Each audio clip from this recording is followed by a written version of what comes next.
ВМРО-ДПМН денеска за прв пат јавно призна дека Зоран Заев има парламентарно мнозинство. Воедно од оваа партија го обвинија лидерот на СДСМ дека ги блокирал политичките процеси поради тоа што порано не ги дал гаранциите на председателот Иванов. Според нив, доколку Заев тоа го направил порано, сега ќе беа одржани локални избори и ќе беа деблокирани политичките процеси.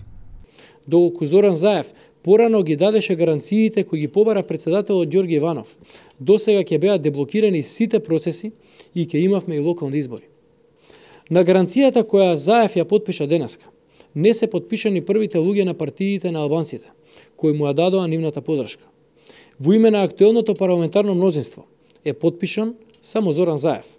Доделувањето на мандатот го поздрави и председателот на ДУИ Али Ахмети. Тој рече дека следните чекори ќе бидат одлучувачки и дека новото парламентарно мнозинство ќе се посвети на реформите кои се во согласно со очекувањата на меѓународната заедница.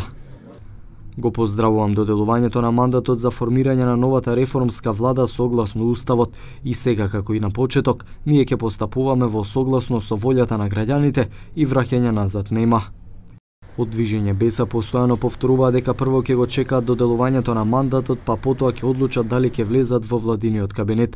Денеска тие со став дека ќе почнат конкретни разговори за тоа дали ќе бидат дел од новата реформска влада. Алијансата за албанците доделувањето на мандатот го гледаат како надеж за подобра иднина на државата. Алијансата за албанците го поздрави чинот на доделување на мандатот на лидерот на СДСМ, а воедно и кандидат за премиер господинот Зоран Заев, оценувајќи го како надежен почеток за граѓаните на Македонија во формирањето на реформската влада која ќе се залака подеднакво за сите граѓани, отворајќи нови демократски развојни и интегративни перспективи за Македонија.